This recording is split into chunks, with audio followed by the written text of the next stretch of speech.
You had the official title CEO, 3 different companies. Those are oil and gas related, right? Yes. And over the last 20, 30 years. My CEO role has been something I did over the last 15 years. Prior to that, I started being a good worker, good technical guy, doing what the boss told me. Grew into being a middle manager, and then eventually sort of being the CEO and trying to shepherd the big vision. Frankly, I've always had this attitude too. CEO means if there's a problem that no one else can solve, you have to solve it. And if that means you got to get the disposal unclogged or get the trash out because they didn't pick it up that day, you're carrying out the trash. And you might the next day might have to be talking with the bank president to figure out how you can get the loan value a little higher so you can afford to buy the wells. That's quite literal and metaphorically. Yes. That's both. It is. I'm going to do everything to make this adventure we're on together succeed. So whether it was in oil and gas business or now in a festival, we are going to be the best in the world.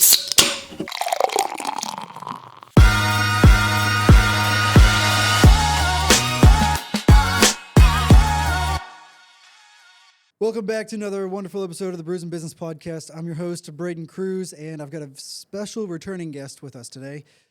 Before I introduce him, I want to remind you of our official coffee roaster of the Bruising Business Podcast, Braedon Coffee Roasters, and I have currently still the Costa Rica single origin. It's a roast level that's light. It's got cherry cola and hibiscus. It is roasted to order, so it's going to be delicious. Order on bruisingbiz.com. You can find out more information about Braedon Coffee Roasters, and it's going to be good. So always freshly roasted and stuff. We've got some cool new merch, added on some new hoodies, some new T-shirts, and those can glasses. They're like can-shaped glasses. They're supposed to be pretty good, so they're cool. High quality. I've tried to drop one and break it from like waist height. Didn't really break, so that's good. That's a good Means thing. it's durable. Yeah.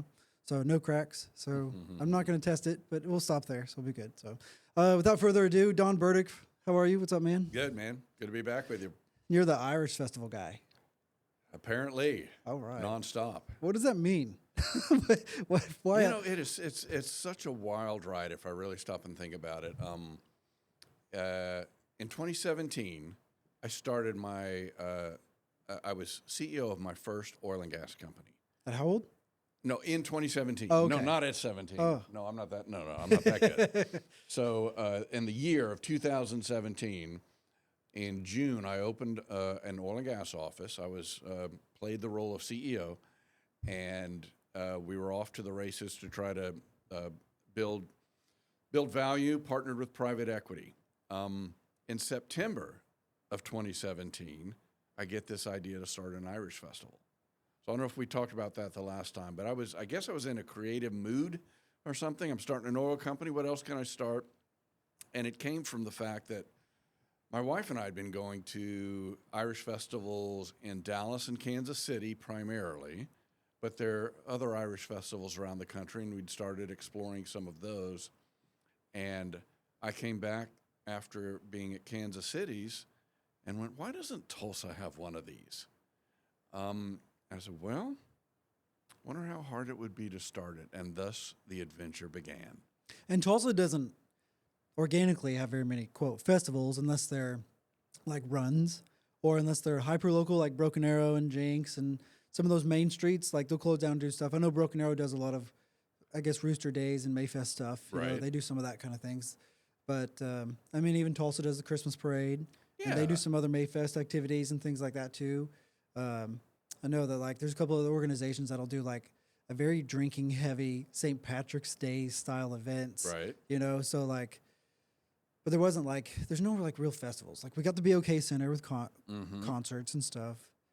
But we don't, Oktoberfest, Scottfest. You know, Oktoberfest, and I will say I went this year, and kudos to them. That was beautiful. You know, I think they have had their own journey of, you know, going through ebbs and flows and, you know, the financing and what does the festival really mean. But it's all culminated, I thought, in this 2024 version. They had great bands from Germany. People there seemed to be having a great time. It had a family-friendly component, but it also had a party atmosphere as well. Mm-hmm.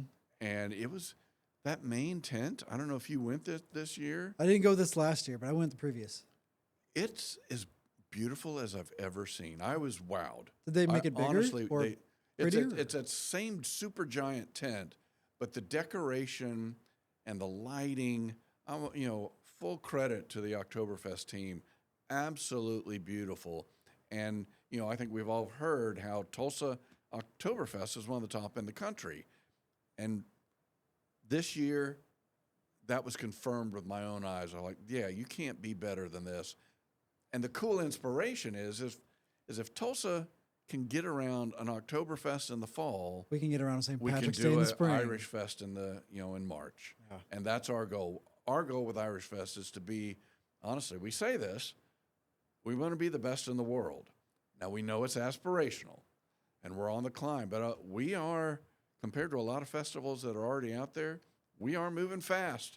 We are on the radar, man. We are making great strides, and I think we're focusing on quality, authenticity, and a really genuine, memory-making, family-friendly experience. I think it's awesome. So back in 2017, the fest was kind of the idea for it. Happened 18, 19. Yeah, so actually, the actual expression of it, if you will, was St. Patrick's Day 2018. That's the birthday of Tulsa Irish Fest. Oh, perfect.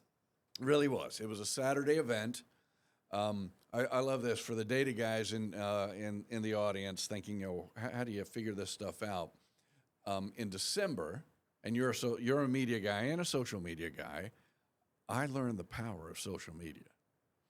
So in December of 2017, after I'd had this idea to build a festival, I had this follow-up idea of, whoops, how's anyone going to find out about it? And I'm not a marketing guy. You are. I'm not. I didn't know what I was doing. So I created a Facebook page. Mm-hmm. And then I saw, you can create an event. So I went, event, Tulsa Irish Fest. Guthrie Green is where we had it that first year. I just put this event page out in December. Now, mind you, 90 days out. 90 days out. And I'm just now creating the whole thing. And I don't really have a big presence in social media personally. So you don't even have a profile picture. No, yeah, exactly. That says anything, yeah. So yeah, I'm like, whatever. And so it goes out there, and then I look and say, 10 people liked it. Cool. 20, 100. We get into January, 300, 500. January's coming out, 2,000. February, 5,000. The weekend before the festival, we had 16,000 people on the event page saying they were interested or coming. And I'm like, what does this mean? Are they all showing up? So there was a guy. Because if they are all showing up. I'm not ready for that crowd. No. It's the space, the logistics, the food, the entertainment, for 1,000. whatever. Yeah. I was hoping for 1,000. Not it's 16. The first year, not 16,000. And I didn't even know how to handle that.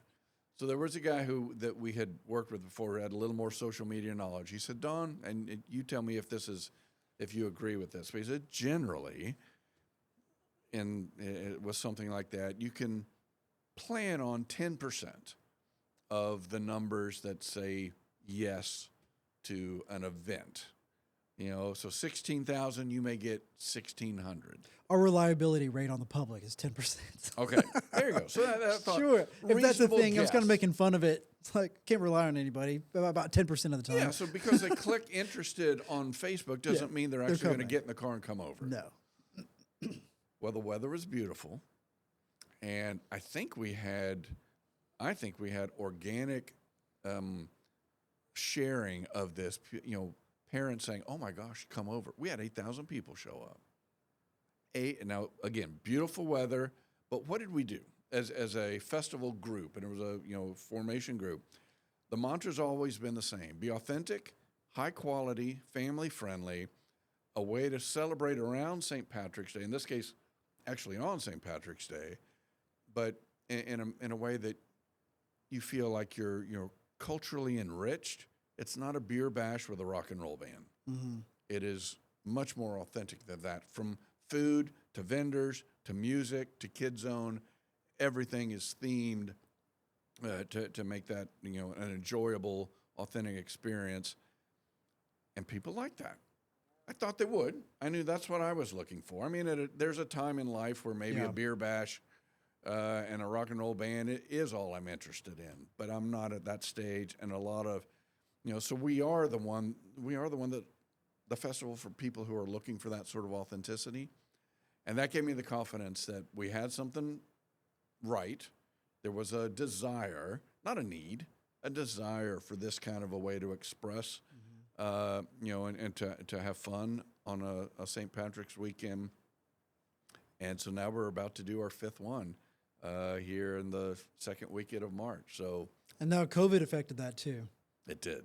So you had to take a few years off of the event. The event had to be put off for a few years. It did. Right? So like 2020 was when it happened. Yep. 2021, still too weird, still too odd to do any events. A lot of people weren't coming back to work, Then 2022, people started to get a little bit more comfortable 2 years back. And then 2023, the festival started back up, right? So 2019 to 2023 was the range of where there wasn't a festival, though. Well, 19, we had Friday, Saturday. We had 12,000 show up the second year. So that went well. 2020, it was the actual weekend the world was shutting down. So at the time, the mayor issued a mandate. No large gatherings, the weekend of my festival, and it rained. But we had bands from Ireland, Scotland, Nova Scotia, around some others in the U.S., all this great international talent here. And I'm picking up the phone, yelling at the mayor, saying, "You can't shut down my festival." He says, "No, you're grandfathered in. You can still have yours." So he let it. He let it run. Oh, okay. No one knew really what we were dealing with. And I think as we look back now, I think the world did overreact like big time. But no one knew at the time. And so we had it, but we had about 2,500 show up. And then we had been a free festival completely funded by the oil and gas industry. That's where I came out of. I called a bunch of my friends in that industry, and they all donated. And so it was kind of a gift to the community from the American oil patch. Which is the root of Tulsa. It is. It's oil, and, this whole state.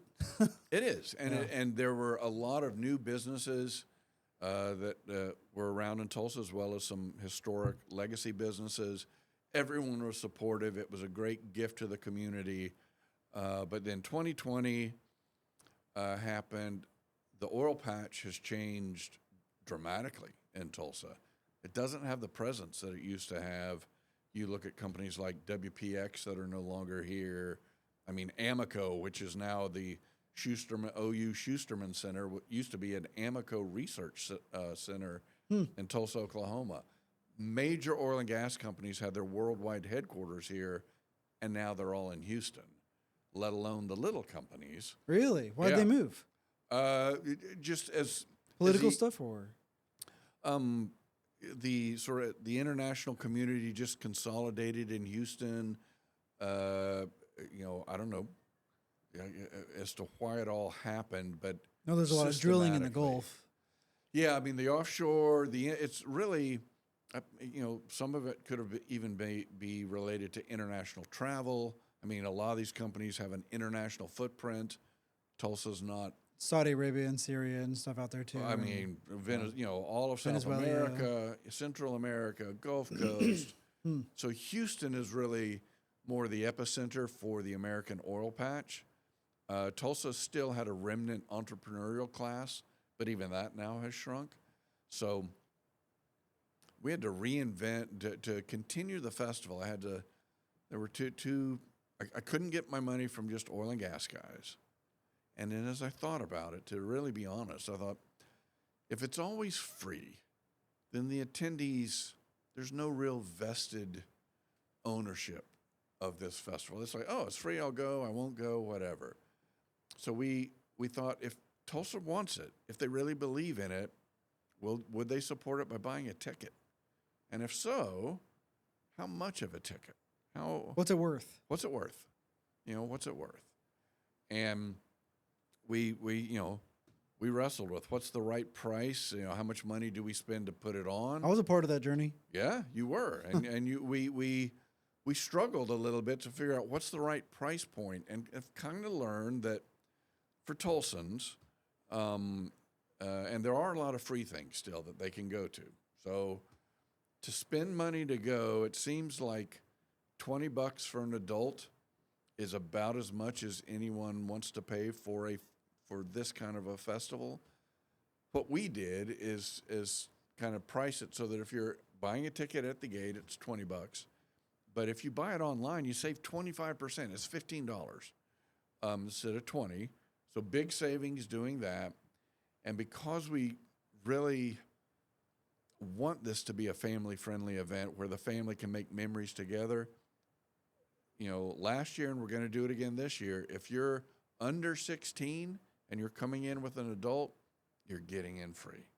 So we don't even charge like $5 for children, because we really want this to be something the family can enjoy. And if people turn out, I think we'll be able to sustain that.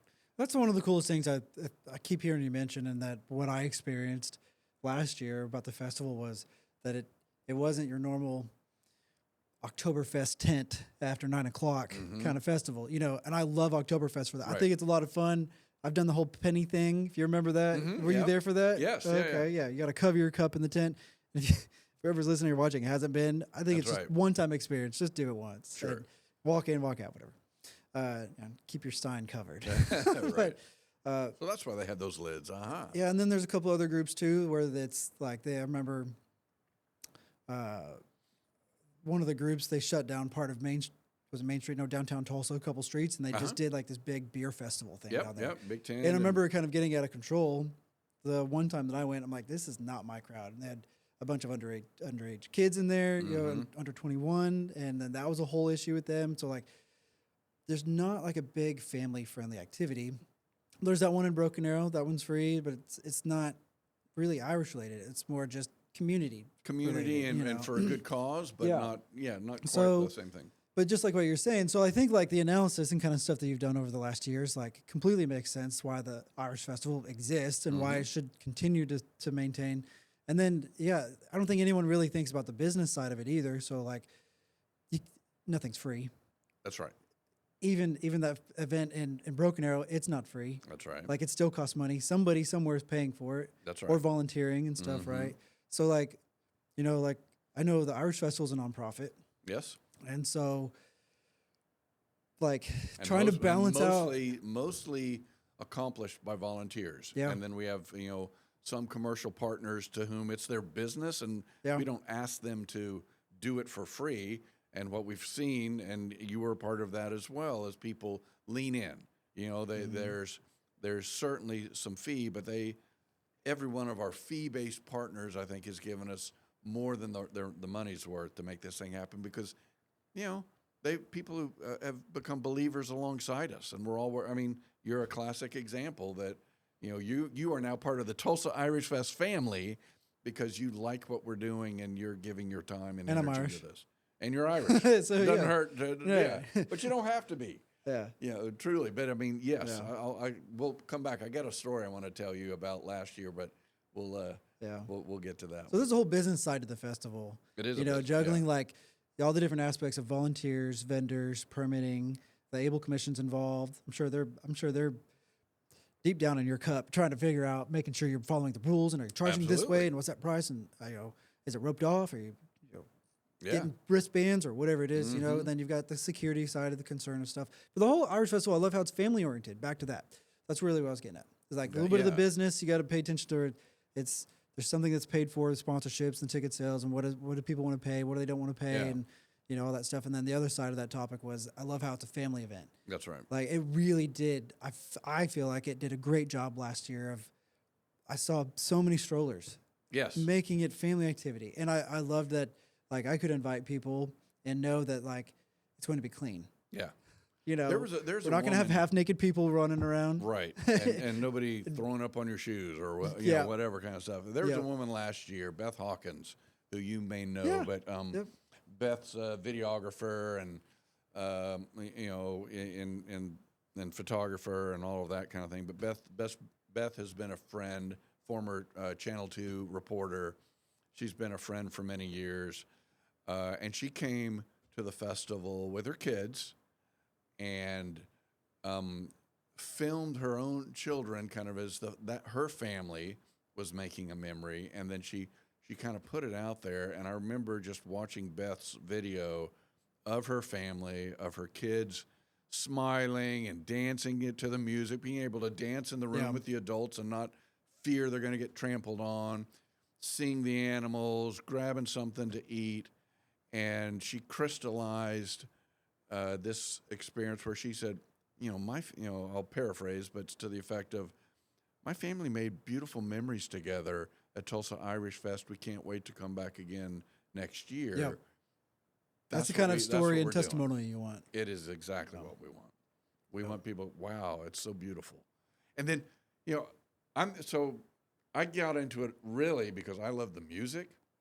And what I've discovered is with a lot of these artists that we bring in, and people go, they see a concert, they see musicians or whatever. Sometimes they get to meet them, sometimes they don't, who knows. But in the Irish Fest world, they become your friends.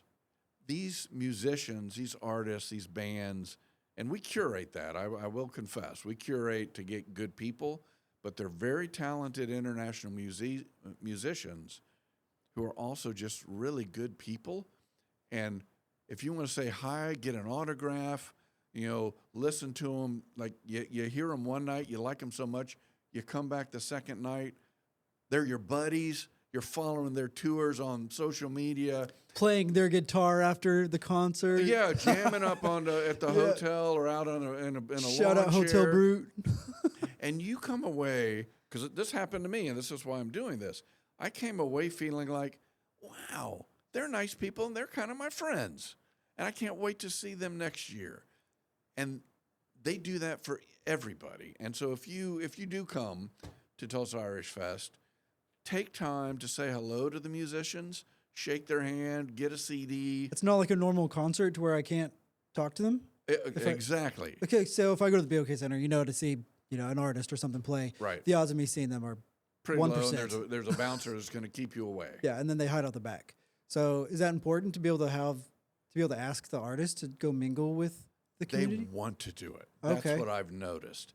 They recognize too that this genre, we are kind of a family-friendly genre, and these artists, especially the ones that, again, we curate who we pick, but we pick the ones that love engaging with the crowd. I mean, they get a kick out of it. They want you to bring your instrument, and we'll have a jam session together later. They want to get to know you. They want to say, "Hey, Braedon, I remember you from last year. How's everything going? Let's go get a Guinness," or whatever it might be. It's just so much more special than just being an audience member, seeing a stage performer that you don't even make eye contact with. With our Irish musicians, they become your friends. That's what's happened to me. And Kind it's of an awesome. Irish culture that way. I think it is. I think it is. I don't know, but it sounds like Irish culture to me. It's almost like you're in a little pub, but we're doing it in a tent, but the attitude is the same as, "Hey, nice to see you." "Well, nice to see you. What do you play? Let's go." It's just beautiful. Really. So I made a comment that I was Irish earlier, and you wanted Yeah. to tell the story. Are you Irish? I am a little bit, but I tell you, there were the story I wanted to tell was a couple of young men that I met last year at the festival. They were standing there and watching one of the bands that looked like they were, two 20-somethings, young 20-somethings, visiting with each other a little bit. And I walked up to them and said, "Hey, is this your first time to come to an Irish festival?" And they said, Yeah. I said, "Well, what do you think?" "Yeah, it seems pretty fun. Everybody's friendly, like the music and all." And, they didn't have dates or anything. They were just checking it out. Yep. These were African-American gentlemen. And so, I said, "Well, are you going to stay for this next group, Doolin?" It's a Doolin. He's They're got such a Celtic. thick accent. I love it. I just love to hear him talk. Yes. So French Celtic. Yeah. I mean, these are Frenchmen, and it's kind of indicative how Irish music has permeated the world. I found a Japanese Irish band that I may try to What? bring in 2026. Interesting. Okay. So I got my eyes on some global talent here, but this French band, such nice guys, and they do one song that's kind of a Celtic French rap. So I tell these young men, I said, if you stick for this French band, they're really fun, and they've even got a little rap song in there. I said, I don't know if you like rap or not. No, that sounds fun. So Doolin plays, and I see these young men. They actually come up to me, and we're just fanboying at the edge of this thing. Woo! And Doolin's going crazy and all of that. So they had a great time. The big smiles. I was so glad to see him there. Well, that was in March of 2024. In September of 2024, I'm up in Kansas City. And that's where Kansas City has their Irish Fest. And they had Doolin this past Labor Day weekend. So I'm fanboying. I'm up at the stage where Doolin is playing. And what happens to me? Tap, tap, tap. Somebody's tapping me on my shoulder as I'm watching Doolin. I turn around, and these two men said, "Aren't you from Tulsa?" And I said, "Yeah." We were down there at Tulsa Irish. Those same two guys had moved to Kansas City, and because they came to our Irish Fest, they decided to go check out the Kansas City one. We talked about last year the collaboration with different festivals and how it's not competition. No, it's like a mega family. Yep. But these two young guys now had moved from Tulsa to Kansas City, and because of their experience at our festival, came back, knew Doolin now. So as I was telling you, they become your friends. Well, Doolin's our band. And then they saw me there because I like to go fanboy myself. Yeah. And I felt like full circle, how beautiful is this? You really are building a network of people with a fun, shared interest that you kind of have a great time together. And son of a gun, it can last longer than you might expect. It's fascinating. It really was. So last year's event Yes, sir. was the biggest footprint-wise event. Yes, it was. And was what yardage or square footage or anything like? Do you know any of that? I don't know. We had two. Almost 2 football field sizes. Well, yeah, and we had 2 giant live stage music tents, big culture tent, little bar tents, kid zone. You had 2 private bar nooks. Yeah, things, we which went I thought wild. was awesome. I loved it. It was gorgeous. I love that. Yeah, it was gorgeous. Friday weather was not so helpful, but it was a heck of a setup. River West, beautiful view of downtown Tulsa. Yep. But that one thing everyone knows, and that's where Oktoberfest has theirs. But they put a lot of money into the parking, into basically the flooring on a outdoor park. To enable them to have such a beautiful event, but that's a chunk of change, and our version, with us being a newer festival, not necessarily knowing what the audience attendance would be, we had everything set up, but we were not totally floored, so that when it rained, it got mushy everywhere, and then it dried out, but then it was kind of dusty. So we have moved our location over to Dreamkeepers Park now, the former Veterans Park, which is plenty big, but it's covered in grass. There's lots of street parking, business lots that aren't being used over the weekend, so people can park and walk over. They don't have to get on a shuttle, and we're going to. That was the other struggle. People are curious about parking and shuttling with strollers and kids, and that just sounds like a hassle. It is. We all know that we don't want to have to do that if we can avoid it. With Oktoberfest, for example, it's not a bad thing to do. Most of the time, they're not bringing whole families. It's usually like couples or a group of friends. Right. At any time during the day or night. So and shuttling's and not bad. Oktoberfest really has, again, to be complimentary, they have upped their shuttle game. I mean, they spend a lot of money, but a lot of people show up and support it. They have a lot of great sponsors. And they're 44 years into this thing. 44 years in, yeah. It's about 10 times more than That's right. So at 5 years old, Yeah.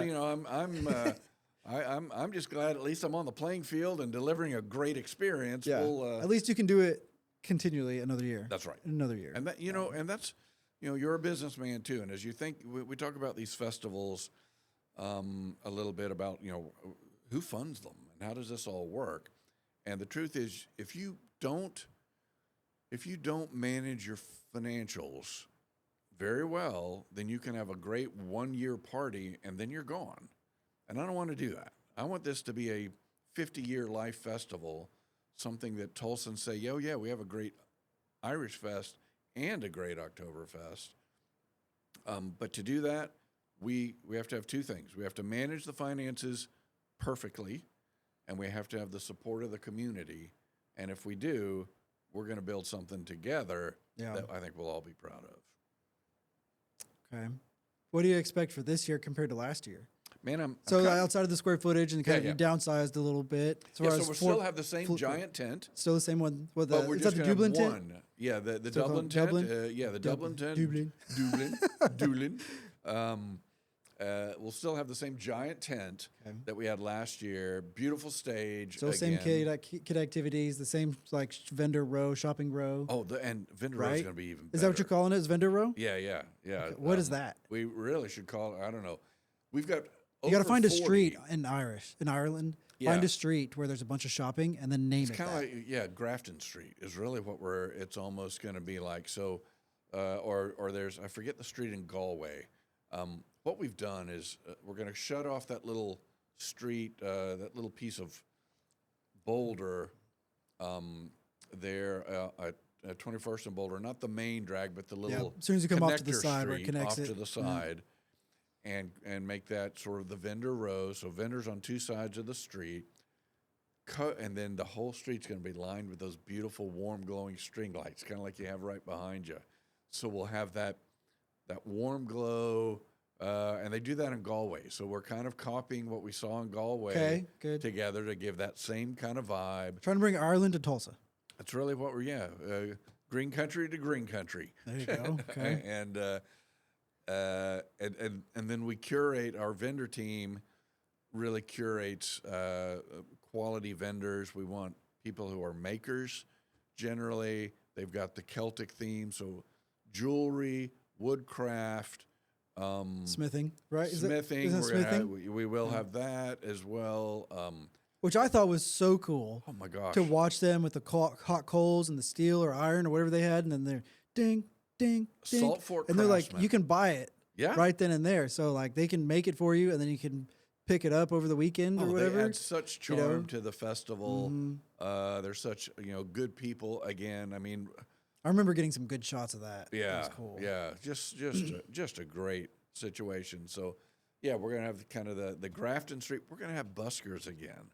So if you've been to Ireland, it's very common in Dublin to, as you're walking down the street, you've got some guy with a PA system, a guitar, and a microphone, and they're just playing for a change and a hat.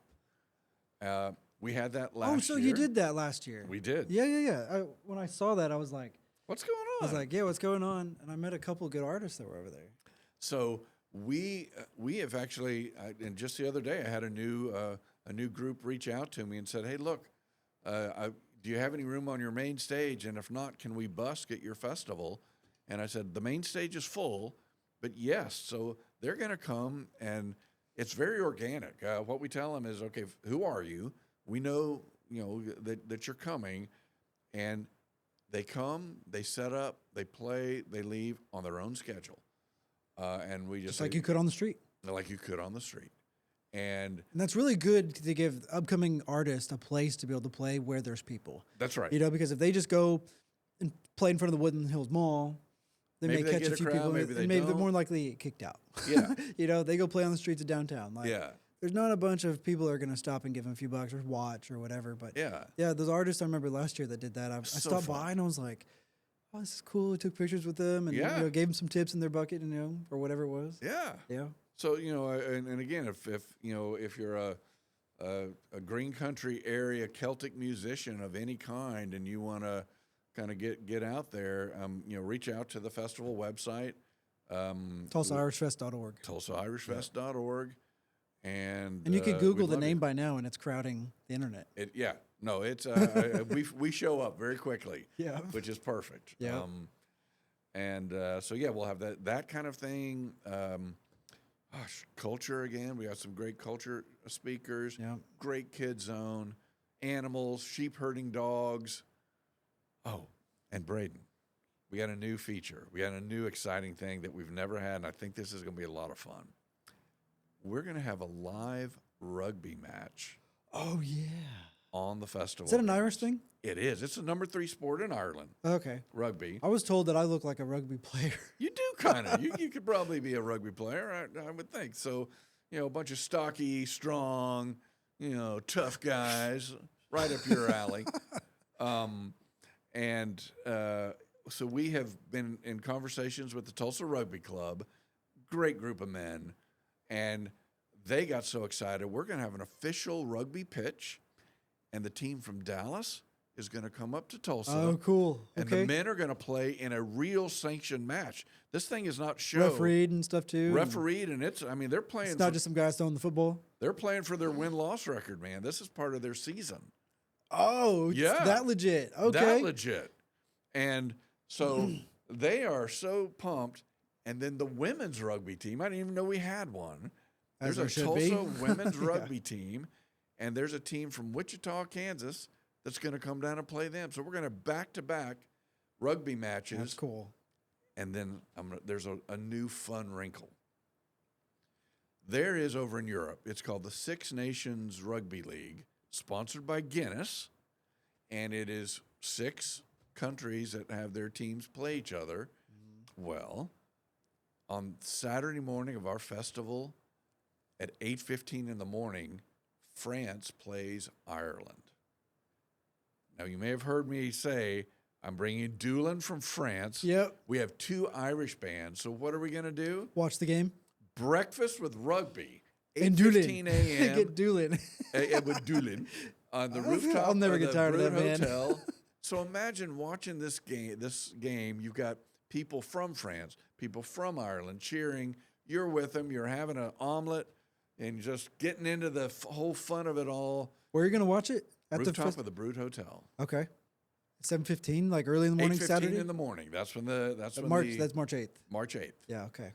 And so watch a game, eat some breakfast, stretch afterward, get some coffee, and then go across the street to our festival ground, hear some live music, and then if you really are getting into rugby, we'll have 2 more games for you to watch.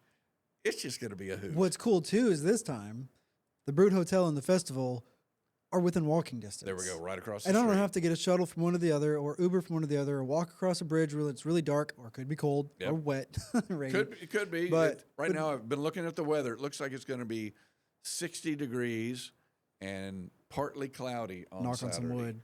Friday looks Keep it beautiful. going. You got some wood right there, too. You can Knock, knock, keep it knock. going. Hey, come on. Give us something. Give us some nice weather. But, yeah. In fact, at the Brute, we call it our staycation. We got a few rooms left for those who want to have a room for a couple of nights, tickets to the festival, and get in. You can get onto the website again and look at tickets. And I think there's a staycation package you can look at if you want to not even go home for the weekend. You just want to immerse in Tulsa Irish Fest. That's cool. Yeah. So are you doing all this by yourself? No. It's so beautiful. We have such a great group of folks. You don't think you could do it by yourself? Nope. No way in heck. Couldn't do it. This couldn't is a have got team this game. far. Okay. This so is a team is it game. you and like 3 other people?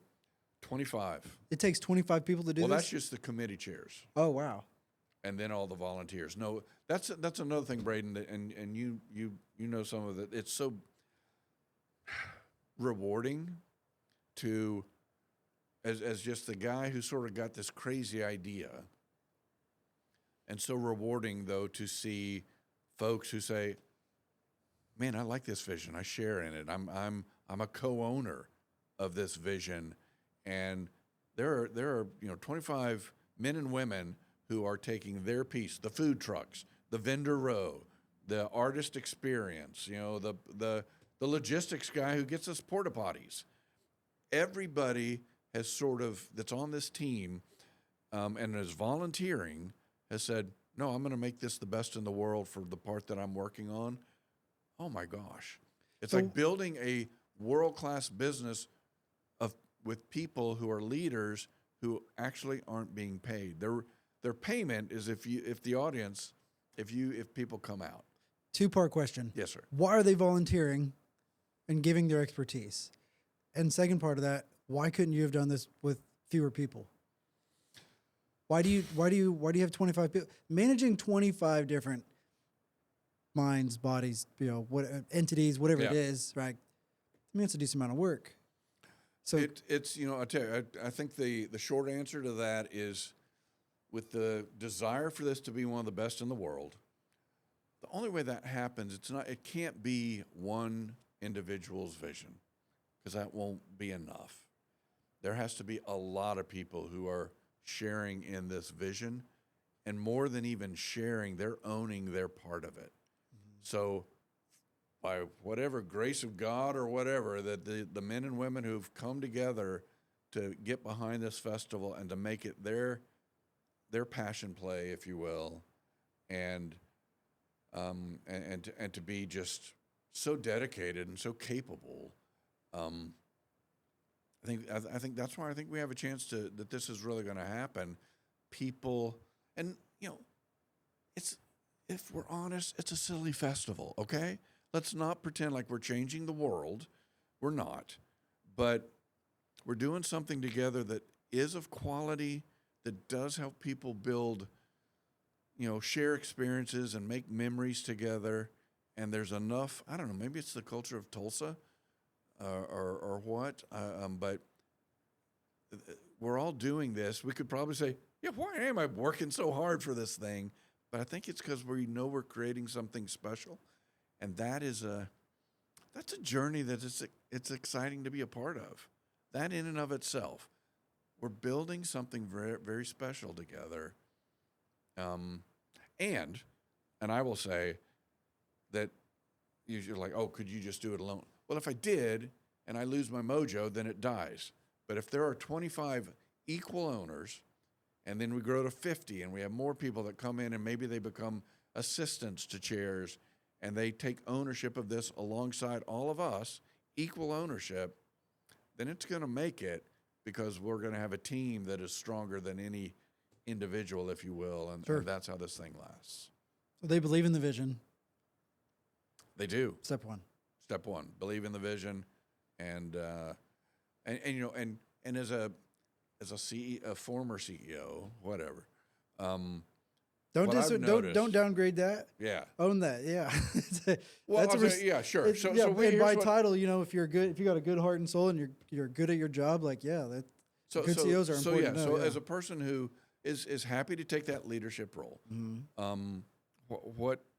What I have seen in the business world, and it is translating now into this volunteer world, is being comfortable giving ownership to components of the business, components of the festival, and then allowing those people who now own the vendor row to develop it to the best of their ability, and me not micromanaging, me not going in and saying, hey, wait a second, could you adjust this and adjust that, and I really want this and that or whatever.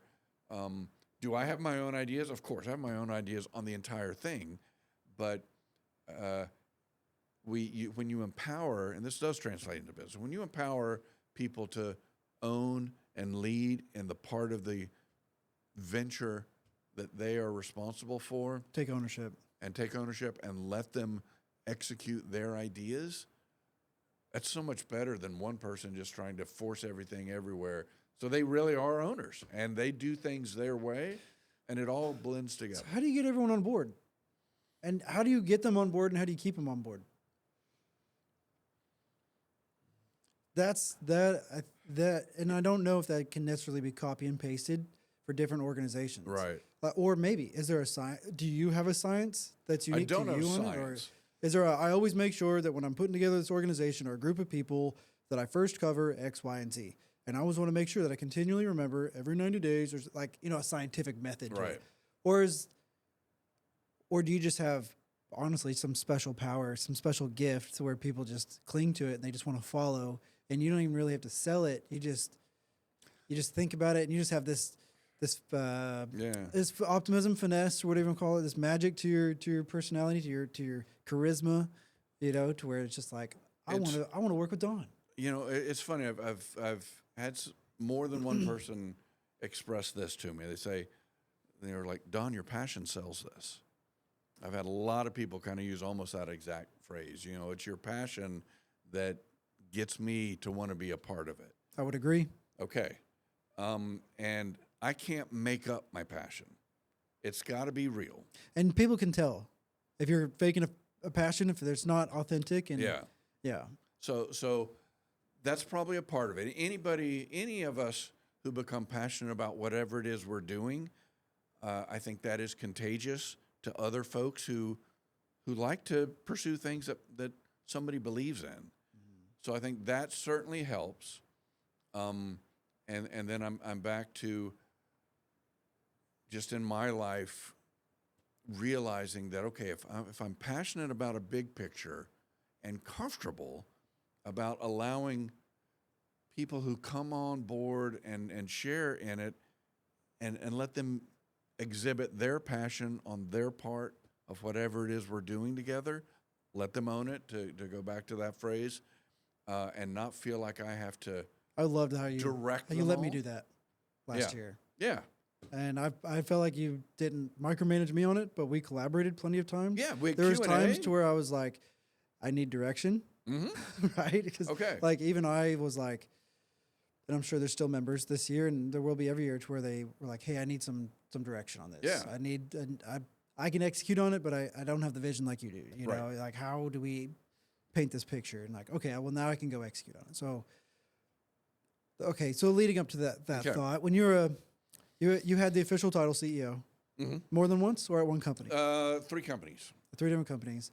And those are oil and gas related, right? Yes. And over the last 20, 30 years? No, really. No? My CEO role has been something I did over the last 15 years.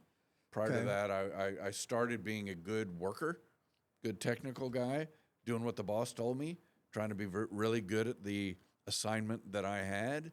And then I kind of grew into being a middle manager. It's like, okay, I can sort of own my committee. Middle management's a job. It's a job. You've got the boss, and you've got the one, and so you have in the middle. 2 different bosses to please.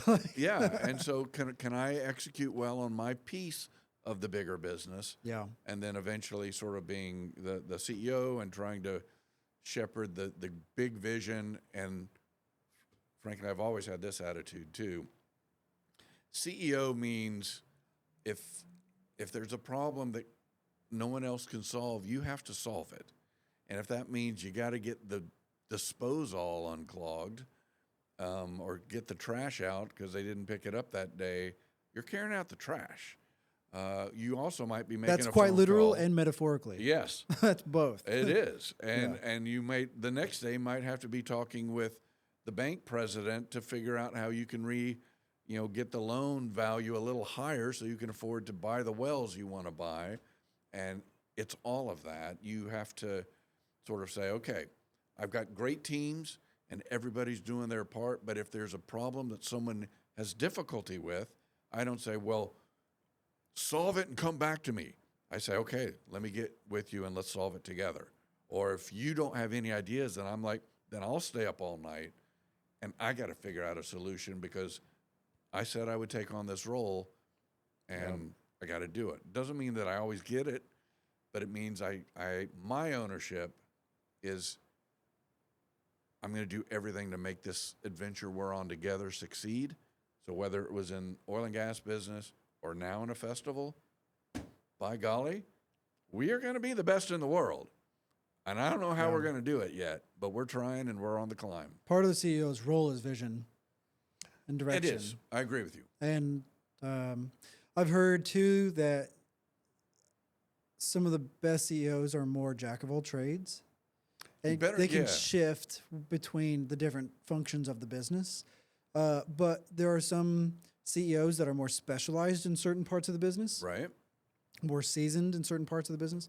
Like, for example, operations, sales, people, process, marketing, right?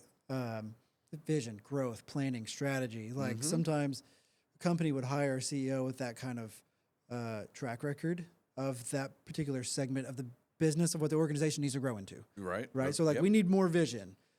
Find a CEO that can help build our vision. Very visionary, strong. Yeah, and paint that picture to everybody.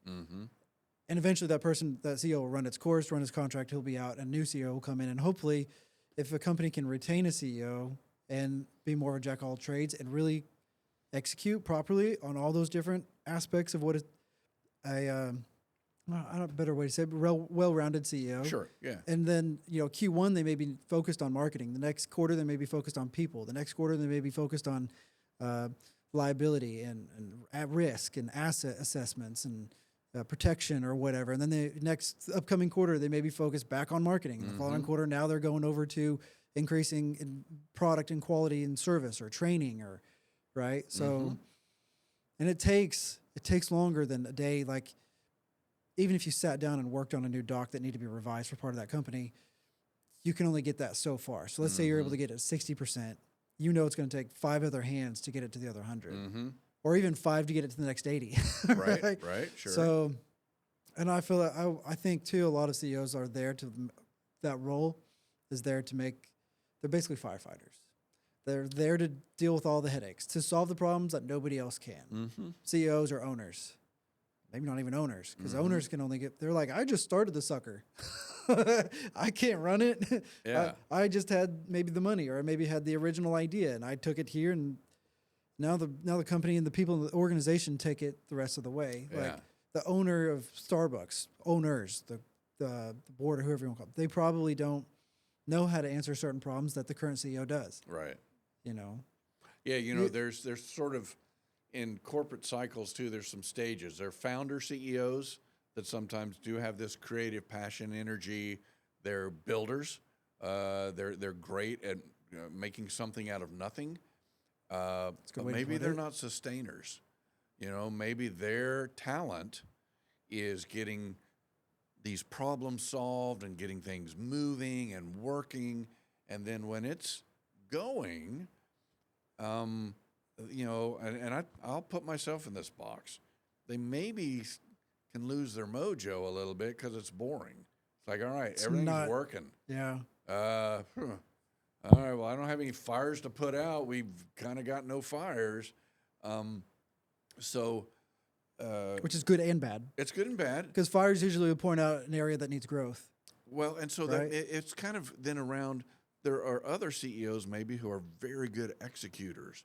And I'm using the CEO title, but in truth, what you want is a senior management group that has innovators and executors and problem solvers and just sort of a variety of those all-encompassing skill sets, so that you can both grow and sustain, and you leverage people's strengths and character and proclivities to have them do the part that is their sweet spot. You need someone to tell you where to dig a hole. You need somebody to dig the hole. You need someone to tell you about the hole. And then you need someone to come up and clean up the hole. You do. You need them all. Multiple roles. Like, sometimes I think people think that you're just digging a hole. Yeah. Whatever it is in any business or whatever. And it's like, there's a lot more to it than just going out with a shovel and digging a hole. That's right. Now what? What happens if I cut a pipe? Yeah. Yeah. Yeah. Now what would I be? Do you have any idea? You? Yeah.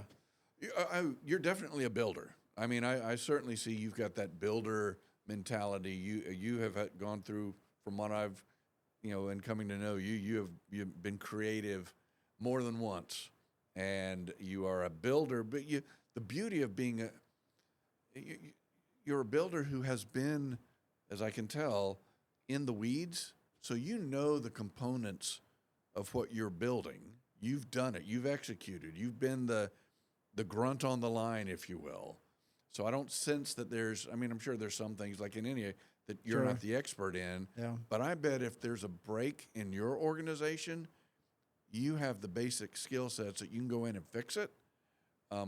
You also seem to have built a team of people that, kind of like we've been talking, I think you've empowered your folks to do their thing. And because you know what they're doing, you're able to give guidance, wisdom, encouragement, because you're knowledgeable of what they're doing, but also give them the rope to explore and add their own creativity to what they do, which is, I think, extremely important to, especially a lean, capable organization that can pivot quickly. If you had 200,000 people, you can't know all your people. If you have 20,000 people, It's hard to even have an intimate relationship with more than a dozen. yeah. So I've experienced that lately over the last year, and that's hard. Yeah. With my own organization, if there's more than a dozen people, it's hard for me to really have a relationship with every single one of them consistently while also having my job. Yeah. I got stuff to do too, you know, That's but right. my people are important. I want to. It's hard to have that time with everyone. Well, and you know, so trying to build that hierarchy of structure of who works with who and collaborates and asks questions to who and goes where for what, and Yep. you know, And you're a working CEO. You know, you're not a CEO who just sits back and says, "Hello, everyone. Come and talk to me about your day." can I make you a coffee? Yeah. So, which you will do, but you also have things to do, and that's another thing that keeping your hands in the business.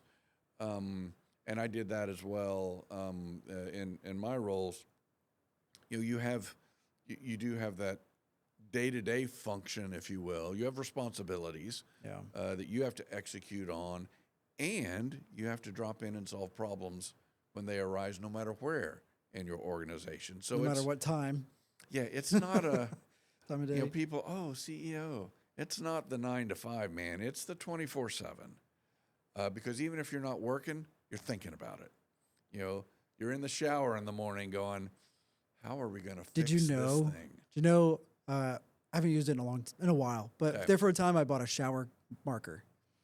Oh. And I would brainstorm in the shower. I'd be in the shower for almost an hour, and there'd be all these drawings There you go. in the shower, man. Like, because a lot of times, like, there's no other distractions. And sometimes, like, when there's no distractions, your brain is able to open up and get creative.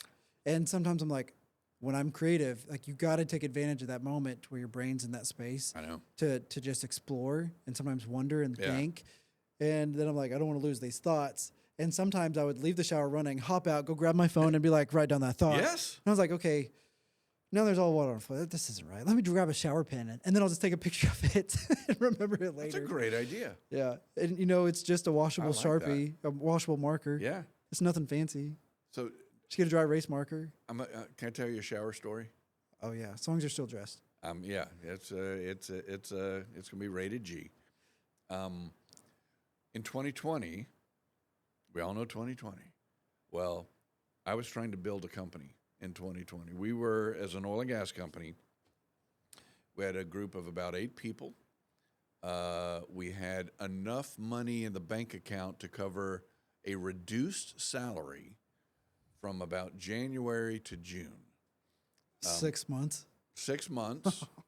And if we didn't... Which goes by so quick. So quick. And if we didn't find oil and gas assets to purchase at the right price, we were done. We were going to fold up shop. We had basically 6 months, and it starts pretty much in January of 2020. And what's this virus thing going around? You know, I talked about my festival. Well, at the same time the festival dealt with the virus, I was in the middle of also trying to rebuild a brand new oil and gas company. Oh, wow. Okay. Yeah, this is happening at the same time.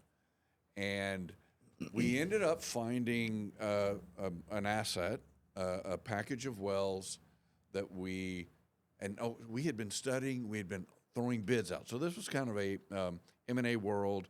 We're trying to purchase wells from other oil and gas companies that are wanting to get rid of them, and we're going to use those to build our core business, was what we were doing. And we end up going, and these are competitive bids. You're competing with a lot of other companies to get these same assets. Yeah. And, you know, so at the time, my role was to secure the financing to get all of this done. And I'm working multiple angles, banks, private equity firms, venture capitalists, all kinds of things all the time. I find it fascinating that at some point banks aren't an option. That's right. You're like, what? A bank is going to be an option for funding? Where do you go? Oh, that's where you find a couple dudes with a bunch of money. That's right. Get Interest rates keep going up, and the risk, you know, the riskier thing, when the banks say no, then the next phase says, well, I need a bigger interest component to this, or I'm going to take equity in what you're doing. Yeah. And all of those sort of things. So I'm going to make a long story short, but we're in the phase, the world is shutting down, financial markets are in turmoil, and yet I have an asset that I can purchase if I can just get the dollars. And I reached the point where the company that had assured me that the funding was there to close this deal 10 days before I have to put down a deposit says, Don, I'm so sorry, but as you know, financial markets are in turmoil, and your deal size is too small for my firm to invest in. We have to have something that's so much bigger, or they don't want to do it right now because of risk elements and Can blah, I have an blah. idea for what small means? Yeah, so in the oil and gas business, these guys wanted me to do at minimum $100 million deal. That's small? That's and I was doing a $50 million deal. Okay. Wow. So that's my tiny deal. That's cute. My little $50 $50 million cute. guy. You don't even count. And I'm like, really? So this is 10 days before I'm supposed to put a $4 million deposit on my $50 million purchase. And he says, I can't fund you. I'm like, well, I don't even know, how am I going to raise $50 million in 10 days? I don't know how to do that. I can't do it. And I said, you're a jerk for telling me this 10 days before. We were supposed to close on a house, and they didn't tell us until 2 days after closing that they didn't want to finance our deal. After we got a pre-approval, after they had everything, after they said yes, after the owner moved out and everything happened, like the deal was going through. Same kind of a thing. You're just, what do I do? Yeah. What do I do? And I had a baby on the way. Oh man.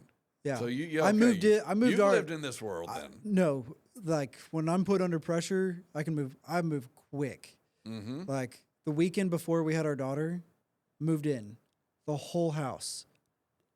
Out of no boxes left either. I moved the whole house with me, 2 of my buddies, moved it all in one day. Okay. And then I took a couple other days by myself to move some things over. Wife's bulging pregnant, right? And I'm like, don't touch that. Put that box down. You know, like we can't afford to have this baby before we moved. Oh my gosh. Yeah. And we couldn't stay or we had an apartment at a time, and we couldn't stay there because they're like, we already leased out. You got to be out. A week after she's born. And I'm like, well, I'm not moving the week after within the week of her being born. I'm like, I'm moving this weekend. So same thing like with our office space. Like we had to be out, right? And I found I looked for houses, look for this, blah, blah, blah. I tried to apply for this. They told us no. So now I'm looking for a rent house. You know, I think it's stupid. It's like I can afford more than what a mortgage would be and rent. I think it's asinine. Yeah. And Wow. I've got almost an 800 credit score. Never missed a payment in my life. Right. What else do you want from me? Like, I'm sorry, I don't want to put down $100,000 loan or a deposit on a loan. Mm-hmm. That's $300,000 or whatever, 1/3 or whatever they wanted. You know, That's unusual. they wanted high. I would chase down 9 different lending companies. Interesting. They all denied. I don't know if it was just because of where they were at on their risk assessments on what they were willing to give. Was it around 20? Same time frame, or is this a different? We would have been in the house. The daughter's going to be 2 this year, Okay. this June. So it would have been April 2 years ago. So the markets were still a little crazy, I guess. Yeah. And so that's the other thing, like when I think about like when a bank says no, Mm-hmm. that's just because they're not willing to do the deal. Like that means somebody else will. Like a credit card company, just because they don't want to increase your credit limit doesn't mean another one wouldn't. Right. Like Capital One may be like, we're not increasing credit limits at all. Mm-hmm. It's not worth the risk. Mm-hmm. But Discover may be like, do it, increase everyone by $100 million this year. Mm-hmm. You have $100 million in credit limits that we can increase this year. Mm-hmm. So I think they go through that sort of financial cycle and Right. a risk assessment based on also they've got all your information, so they probably profile everybody and go, Of course. if they automatically fit in this profile, we'll give out that money. Mm-hmm. You know, so yeah, so carry on. So you're on that Yeah. searching for money and small micro deals and Yeah. So we were talking about showers earlier. So yeah, So basically now I am, the guy who reneged on me said, well, maybe we can umbrella you under somebody. So he had me meet someone else. And then that other person was said, well, I'm not going to umbrella you, but I'll pay you a little finder fee and I'll take your deal from you, and you just won't have a company. So, ouch. But still, I assume you're under contract to close in 10 days on that asset. I'm or under. something. So it's an option. It's a way to at least not go zero and put a little money back in the bank and say, well, okay, that failed. Let me keep hunting for something else. But I didn't like that option, and but I didn't know what else I could do. And with my team, nobody had any ideas. So it's 3 a.m. in the morning. I can't sleep. I don't have a solution. I get, my wife is, you okay? I said, no, I'm not okay. I'm going to lose this company. We're not going to make it. It's going to be a failure. And I will have failed to not have had a backup plan to make this work. It's like crap. So I'm standing in the shower. I'm too sad to cry. I mean, I just got hot water rolling over me. And I'm going there and I'm sort of thinking how this one guy's trying to just take this company from and give me some little finder fee. And I'm like, that's not how I want this to go. And that's some little man all shit. Of this. And I'm just some of that toxicness starts flowing through your head, and you're like, no. You're just rolling through option A through Z, right? Trying to figure out which one's going to be the best, and anything is no idea is a bad idea. Yeah. At this point, right? Yeah. And so then there was a unique angle, and the argument that the guy that wanted to take it from me and just give me a fee was that he said, I can run this asset along with all these other wells that I have for almost no operational cost compared to what you have to do because you're building a new company. That was his angle. It's not a bad angle, to be honest. It's like, I understand what you're saying. You could be more efficient. Your economy of scale would be a lower cost burden on these wells than me, who all I have are those wells. So I get it. But what happened to me in that shower is I realized, well, there's I guess to really make the story real, I'll just say real things. The entity that said I needed to be $100 million was going to roll me in with this other guy to get to that $100 million level. And that's why we were going to umbrella it all in.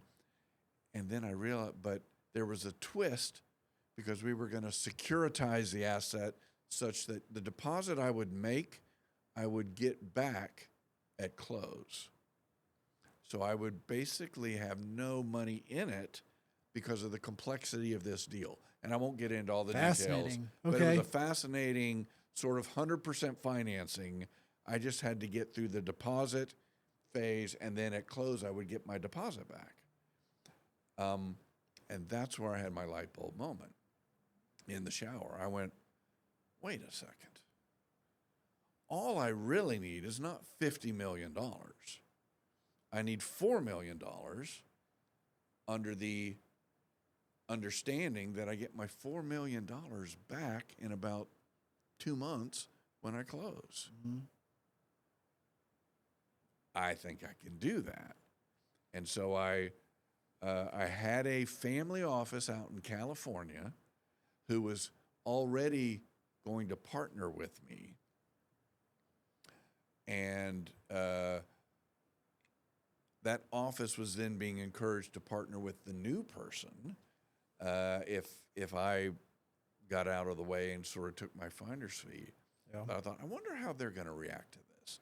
Because I'd like them. We'd had some previous earlier business things, and I'd only met them on the phone, but they'd done some things that made me confident in who they were and pleased with the character that they exhibited in my earlier negotiations. So I get my idea going, and instead of being angry, I got comfortable. And I came into the office after leaving the previous day going, what are we going to do? And I said, relax, everybody. We're going to be fine. We're going to be fine. I'm fully confident in this. But before, how we're going to be fine, I'm not sure I can tell you just yet. So I called this California guy. Hey, with all the shenanigans and all the craziness that's developed here in the last 36 hours, 48 hours. Where are you guys in this plan? And they said, Don, this other guy that wants to buy you out, we don't really like him. We're not comfortable with who that person is and how everything would be handled, because they've been a little fishy on our spidey senses up, and we're not sure we trust them. So if you're willing to go forward, we are too. We can increase the amount that we're going to invest with you, and we'll figure out how to get the rest of the dollars. And I didn't expect that, to be honest. I thought it could happen, but it wasn't. I was prepared for a completely different scenario. Yeah. But when they said that, I went, okay, you really are good guys. I think this business is going to work. Okay, then let's go that path. So they did. I'll conclude with this. This financial relationship with these people started with the idea of a $4 million investment. But by the time we actually got to the finish line, they had to put $12 million into the deal. 3 times what they thought they were going to have to do. And the reason they did, there's justifiable reasons, and they agreed to each of them. But with that, their investment went way higher than they thought. However, 15 months after they put that money into my deal, I wrote them a check for about $62 million. We almost 5 times, a little more than 5 times their money was, it grew because of some good fortune, some good business execution. A little bit of luck. A little bit of luck. I always welcome luck. A little bit of leprechaun luck. I'll take as much luck as you can give me. Yeah. No question about that. But in 15 months, they got north of a 5X on their investment. So it's great. They were happy. I was happy, grateful that they leaned in when things looked dark, and grateful that they were rewarded for that. And then my team was rewarded as well. And it all kind of worked out. But, dude, it was dark in that shower that one time. And then, did the Lord give me encouragement when I felt so dark? Because there was nothing I could figure out. And we got through it. So, I don't know. Love that. I have a little bit of a philosophy I want to run by you. Okay. Priorities in business. Yes, sir. In this order. I'm trying to figure out if the philosophy's on track or not. Okay. First and foremost, you need a quality product or service. Quality, I feel like, is pretty subjective, but recently I've had someone define that with me. Okay. Quality is what your customer demands, what they want, and it's consistently what they want. Okay. The example of what was used, which is what I'm carrying on with, was I go to Starbucks here in Tulsa, Shanghai, Canada, wherever it is in the world, and I order a drink.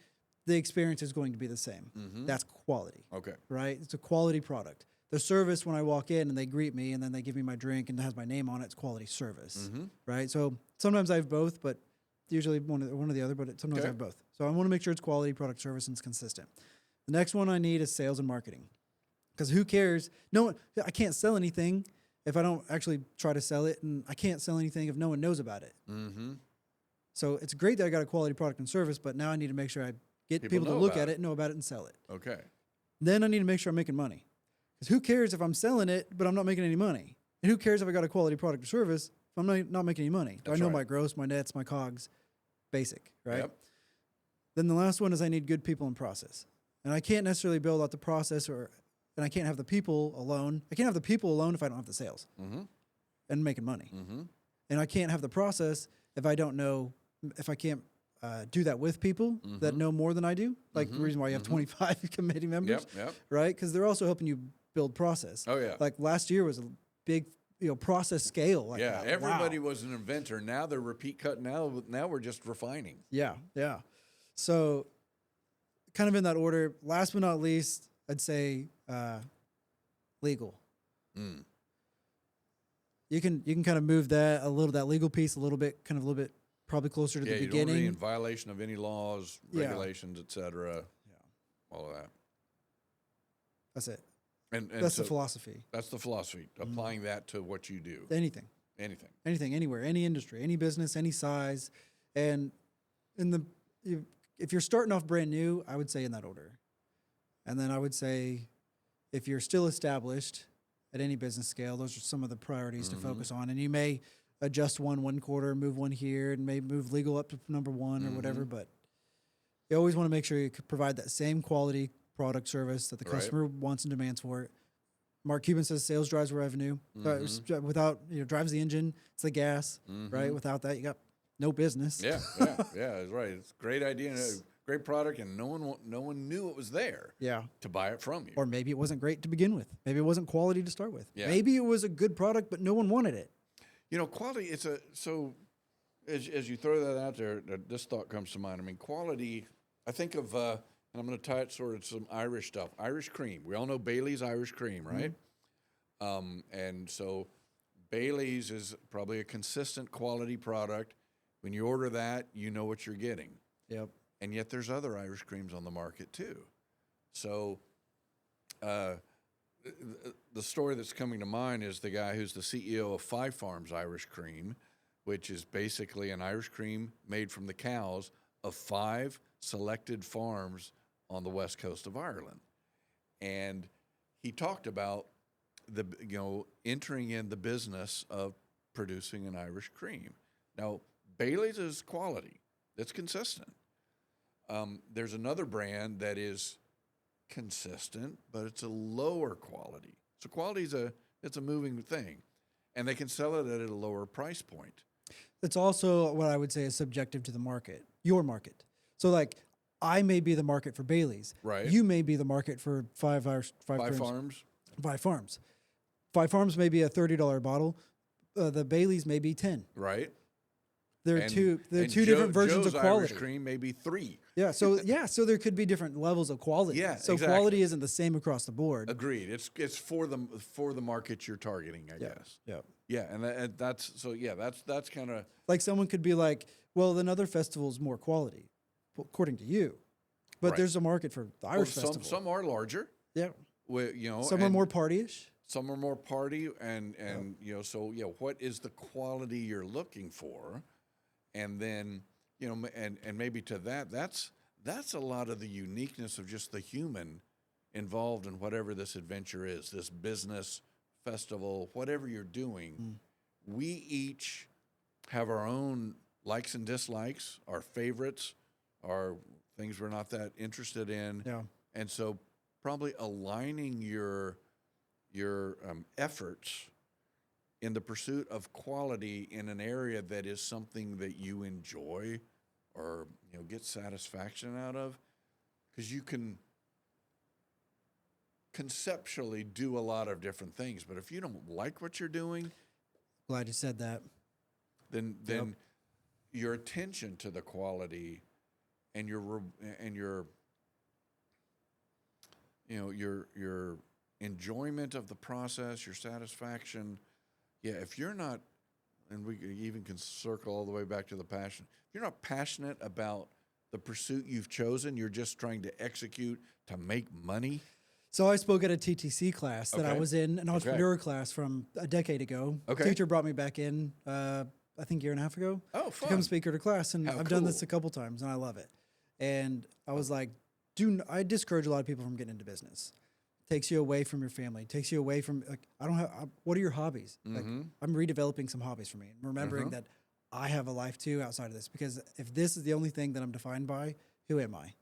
Right. So, and anybody can get lost in there, even if it's a passion. Like the work, this is still a passion for me. But we were talking about. Oh my God, I may have just lost that train of thought. Okay, well, you were speaking at entrepreneur class. TCC, you got called back. About quality. how not to. About passion. Passion. Yeah, it's about passion, about getting into a line of business or getting into work that you're passionate for. Right. And I heard a quote the other day that kind of reiterated that speech from Tulsa Tech. Okay. And it goes, in the video he said, a lot of you guys love what your business can do for you, but you don't love your business. And he goes, I love my business. There's fires and there's headaches, and there's not a single day where I probably it crosses my mind where I'm like, I hate this. I'm not happy with this, but I love what I'm doing. Yes. I love the business overall, and I love doing. I'm in love with it. Yeah. And we've had an episode about that once where like you should be in love with your business. Yeah. And if you're not, get out. Go do something else. And a lot of people, I think, will see through the passion, just see it through the money, the dollars and cents. And I think I had a conversation with an HVAC company this morning based out of Jinx. Okay. And he's like, you can see these corporate HVAC companies to where it's all about the bottom dollar. They just reduced their full-time employees to 30 hours a week max, so they don't have to pay them benefits. They just care about the bottom dollar. Well, now what does that do to your people? Now your people are working 30 hours a week. They can't afford really anything, even if they're getting paid, $20 an hour, $15 an hour, right? They're not living. It's hard to live on that at 30 hours a week. For a whole 40 hours a month out of their paycheck they're losing. So now what do? They got to go find that second job. Now where's their attention? It's split. You don't think that this is going to affect. Maybe they care, maybe they don't. Probably not right now because they're trying to save money. Yeah. Because that whole home improvement industry is suffering. Yeah. And so I would rather pay someone a higher salary or give them some overtime hours every now and then in order to or even just pay their benefits or whatever to keep them on board as long as I can keep their attention. Then something my wife and I talked about, we were like, hey, why can't we just hire somebody part-time? I'm like, because in this role, if I hire someone part-time and they're tasked, like I can train them to do this 1, 2, 3 thing, and then they do that, and that's it. But when I need them to bring more of an art to the table, I need their mind, body, and soul. I need their attention. I need them to really care, to know how to do it, want to do it. Real dedication. Yeah, I need that dedication, because otherwise I get a bunch of half-assed people, and it's my fault for hiring them half-time. Yeah, it's understandable. It's understandable. Like, why would I give my all, and I can't anyways, when they don't want it. Right. Yeah. So I love marketing. I love business, and I like numbers. I like money, but I like relationships. I like exploring this kind of stuff with other people, and that kind of. Yeah, I think I mentioned I sold my last company back in October, or maybe didn't mention it here, but I sold my last oil and gas company back in October. Congrats. And done that 4 times, had some good success, so. Not surprising that you would find financial people who say, hey, Don, let's do it again. You're going to do another one? I know guys like you. You can't let go. You're going to want to start another oil company. And I'm like, unfortunately, in this last company, I have great partners. And I said, I am preparing myself to not do this again. Financially? Financially and in terms of just my commitment of my time, my energy, will not be involved in a 5th oil and gas startup. So I had 2 years to transition some of my role to my other partners, still be there as a resource, but gradually not only diminishing my time, I cut my paycheck in half because I didn't think it was fair to this team that I took a full paycheck as I was transitioning. So I said, I'm going to be here. I want this enterprise to succeed. But I'm cutting my paycheck in half because I'm not going to be here as much, but I will solve any problem that arises or be a part of that solution. Yeah, we got a squirrel. I see. Yeah, a little squirrel. Chasing squirrels. See, what you said. Okay. Well done. Well done. And part of it, as a guy who's been in the oil and gas business for 40 years, I recognize my passion for that had diminished. I loved it. Absolutely every minute of all the challenges and opportunities that were available to me in this career. But it was over. And there's an ego. There's a identity. You mentioned that a little bit. I mean, who am I? And I'm an oil and gas guy. Or maybe I'm not anymore. Or maybe that was just a career or a component of my life. But being able to process, recognize in many ways, it's like, man, if I did this again, I don't have the passion.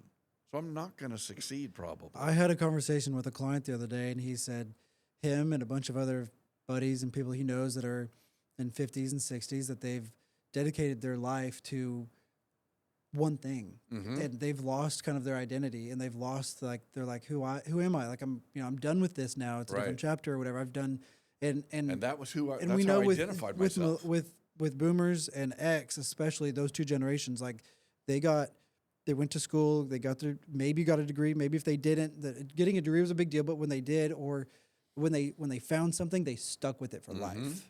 Like people in my generation and below, you're lucky to find them 5 years into something. Right. But I could find you 30 years, 20 years into something. You know, it's very common to like you get into that industry and you stay it, and you find that early on and you stick with it, you know?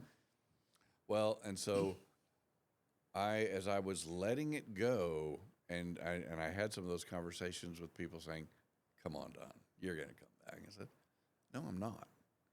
I'm not. Because that passion was no longer there for the oil and gas side, and it is for this Irish festival. So this has become my little hobby, my little, let me start a festival. This thing has now grown into, this is now what I'm trying to do. This is what I want to make great. And it will be a season, but the beauty of it is there's such a wonderful team as we build this. You know, I'm going to be working on this for multiple years, but there'll come a time when I'm going to let go of that because the new generation of owners will take it and they're going to continue with it. But it's all about back to your sort of your checklist of entrepreneurship and business building Priorities. And what's in priorities. Yeah, if you don't have that fundamental passion at the very get-go, you could succeed. I mean, you could be just a functionary executing, and things may just kind of work out. I know business guys who do not give a shit about their dumpster diving business. There you go. You know, it but work. it makes money, and it can works, and they hate it. So you don't have. There's not only one way to go. Yeah. But you know, so you and I are, I think, more aligned. And like, no, I like loving what I'm doing rather than just executing something. Yeah. Okay, so before we wrap up, do you remember this? Or did we do these cards last time? No.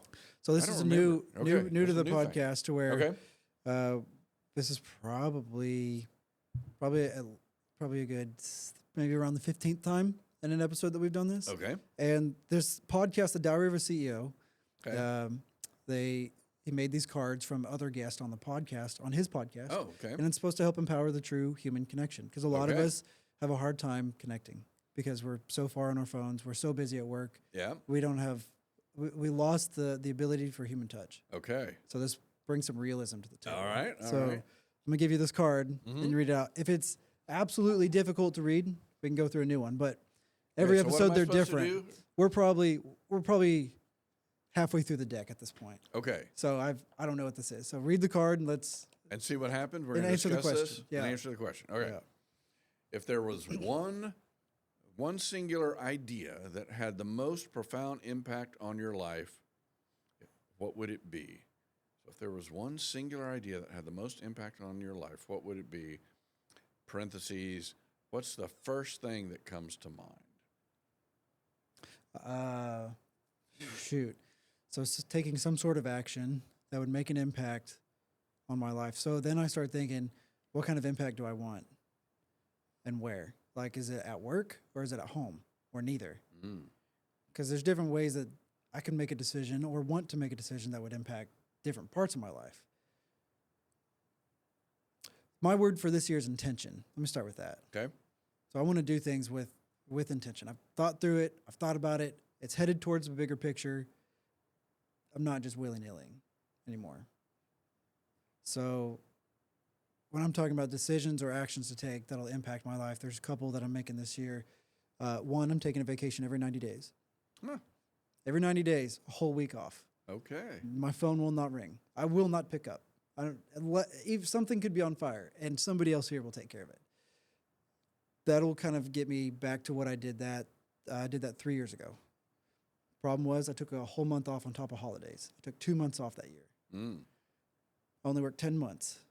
And so if I can prove that I can be out periodically or altogether, then I've built something, right? I like that. So last year I didn't take any time off. I even worked holidays except Christmas. That week between Christmas and New Year's was the only time I really took kind of off. a dead week. Okay. But even then, did I? But the year before last, when I had my daughter, I took a month off to be with her and family. So, but I also took basically a month off prior to. I didn't grow the business. I just made sure that it was going to sustain. Okay. So I could be gone. Didn't grow. The year before last didn't really grow. Last year it really grew 60% because I did it. I'm the only sales guy. Upselling and everything else too. So this year I want to make sure I do that, and I want to do that for me. I want to try to do that for the business to try to get our ducks in the same room. They don't have to be in a line. Just get them all into the same room. Right.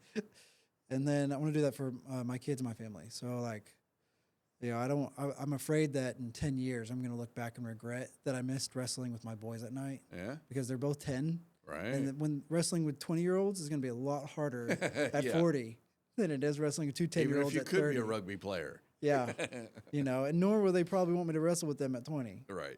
They're going to be out with their girlfriends or whatever. Yeah, they moved on now. Yeah, so. Yeah, it's a window of life. So. Intentional. Yeah, so I want to be more intentional with it. So I want to make multiple points of impact in my life. I'm also picking up hobbies. So like last year, I got a used bag of golf clubs. Okay. And a used set, and it works, and it's great. And so I'm kind of seeing if that's my hobby. And I mean, I'm not terrible at it. I'm learning tricks of the trade and stuff. So like, that's fun. It's also where a lot of business decisions are made. I picked up golf clubs because there's so many oil and gas deals where you're in a scramble, and I got to where I could do bogey golf, or double bogey golf, really, which is not that. You're basically putting two more extra putts on the hole. Big whoop. That's close enough for business golf. Nobody's going to go, wow, you do want to drive for show. I don't care if I can't putt for dough. You just can I just get off the tee and not embarrass myself, and then if I have a few extra strokes, it was fine. And I got to that level, and I decided that was good enough. Yeah. So picking up some of those hobbies like that. Yeah. Very good. That's my answer. Okay. Long story short. How do I have to answer this question too? If you can. Is that how this thing is? Yeah. There's one singular idea that had the most profound impact on your life. What would it be? But it's hard for me to put that into one idea. Right. And maybe I'm crazy for trying to make multiple impacts. But and this is one that I've said before, and so I think what's the first thing that comes to mind? The idea, if you will, is when you come to that fork in the road, that decision that needs to be made. Are you going down path A or path B? The one that scares you, that you think you can do, but you're not really sure, and that you're going to grow if you can do it, but you also might fail. That became a decision element in my paths where I entered those forks and went, I see the safe one. I know I can execute that. That's easy. And I see the scary one. Oh, I don't know if I can do that or not. But it looks like fun. But it looks like a challenge. And I'm kind of motivated to give it a try. I picked that one more times than not. And that, a singular idea, profound impact on my life. What would it be? It's choosing the scary path. That was the idea when I came to those options. And as I look back, I look as a technical guy. I came to Tulsa for a job. I was a geologist who basically made maps and prospected and said, boss, I recommend you drill here. And then I got an offer to come to work for Samson here in Tulsa as a corporation commission expert witness. So what Fancy that job, title. yeah. So the job was going to have me sit on a witness stand, once or twice a month, arguing the position of the company that I represented from a technical perspective, and having an opposing attorney cross-examine me and try to destroy me as a human being. Attack my You did that? ideas. I did for 2.5 years. And I'd never sat on a witness stand before. I'd never been cross-examined. I didn't know anything about it other than I thought, that is scary as heck. Well, I'm sure it was. And I don't know if I can do it. But if I can, it's really going to strengthen me. I accept the job. And that was one of those early career decisions that I'm so grateful for, because it did, my heart fluttered. I'm going into my first case like, what is this going to be like? And then having attorneys who try their soft techniques of, Braedon, you're a wonderful guy.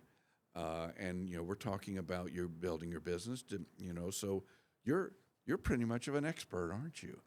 I think you're an expert. But what about this little thing that happened? Oh, wait, what's he asking me? So the guys who seduce you into trying to get you to hang yourself, or the other guy who says, Braedon, you're a jerk. You're an absolute fool. You don't know anything. And they're yelling at you and red-faced and foaming at the mouth, trying to intimidate you. I started learning these lawyers have techniques. And all I have to do is know my case. I have to know my subject. And I don't care what your technique is.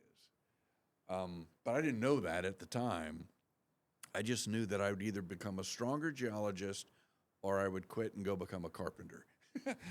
This would put me through the ringer. So, profound, chase the scary things and see if you grow. More often than not, it will. I think so. It forces you. And even I if like you to be lose, uncomfortable. I like to try to make myself be uncomfortable because that's how I grow.